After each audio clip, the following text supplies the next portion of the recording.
Hi everyone. Ako pala isang nanay dito sa bansang Romania. Paano pala ako nakarating dito? Tsaka ano ang trabaho bilang nanay? Pero sa akin is nanay, housekeeper, tsaka tagapagluto. Bago ako yung in-interview ng amo ko is tinanong ako kung payag ba ako na magluto sa kanilang bahay. Tapos 500 square meter yung bahay nila, kung kaya ko daw. Siyempre dahil kailangan ko din ng trabaho, nakaya ko din naman sa Kuwait, kaya sabi ko opo, pumayag ako sa luto, tapos paglilinis. Pangalawa nilang tanong is kung okay ba sa akin na mag-alaga ako ng special needs. Hindi naman siya yung special needs. Makikita nyo naman po dyan sa mga videos ko. Minsan andyan pinapost ko. Luckily naman po is payag naman yung mga amo ko na mag-vlog ako kasama siya. Bali, yung alaga ko is 2. Isang panganay, okay. Tapos yung bunso is yun nga po, may special needs. May Fragile X syndrome. Ang pag-alaga naman ng Fragile X syndrome, gaya niya, minsan dahil wala naman ako experience sa pag-alaga ng ganun, mahirap kasi hindi mo alam kung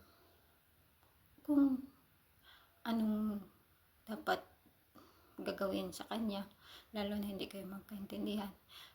Hindi kayo magkaintindihan sa lengguwahe kasi Romanian sila.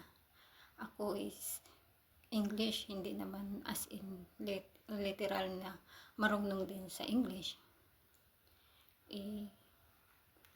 Ano lang naman, basic lang naman yung English na natutunan ko. Kaya yun din ang number 1 na mahirap sa akin sa pag-alaga sa kanya. Pero sa ngayon naka-adjust na rin ako kasi 1 year na rin ako sa kanila.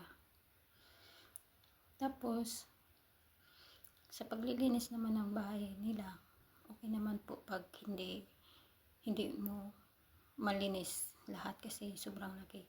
Ang ginagawa ko is sa another day yung ginagawa ko. Halimbawa, maglilinis ako sa kwarto ng alaga ko dahil 3 kwarto, pang-4 sa guest room. Unahin ko yung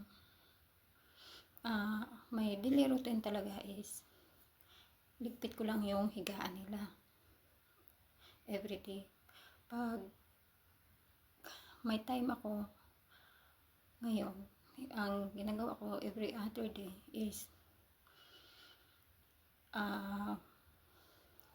una, linisin ko yung 2 kwarto, halimbawa sa alaga ko tsaka sa panganay.